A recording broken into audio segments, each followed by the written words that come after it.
ఆయన నమ్మేవా? ఆయన నమ్ముకుంటే నేను విడిచిపెట్టడం. మనుషులు నమ్మితే మధ్యలో వదిలేసి వెళ్ళిపోతారు.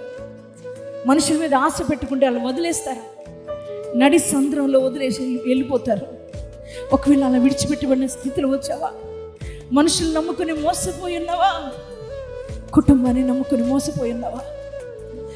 ఈరోజు నీ స్నేహితులు నమ్ముకుని మోసపోయావా? అలాగే నీ రక్త సంబంధికులు నమ్మి మోసపోయి ఉన్నావేమో. యవ్వన పిల్లలు ఇదిగో వ్యక్తులు నమ్మి మోసపోయి ఉన్నారేమో. ఎవరో వ్యక్తిని నమ్మి నీ జీవితాన్ని నాశనం చేసుకున్నావేమో. నాన్న, మనుషులందరూ నమ్మదగిన వారు కాదు.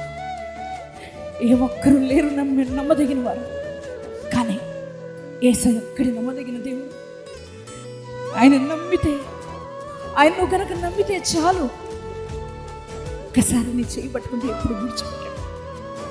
అగ్నిగుండాలే ఎదురైనా, అగ్ని వంటి సమస్యలు ఎదురైనా, జలముల వంటి సమస్యలు ఎదురైనా, తుఫాను వంటి సమస్యలు ఎదురైనా, నిందలు ఆవేదనలు ఎదురవుతున్నా, పోరాటాలు ఎదురవుతున్నా, నేను ఈ రోజు వదిలేడు.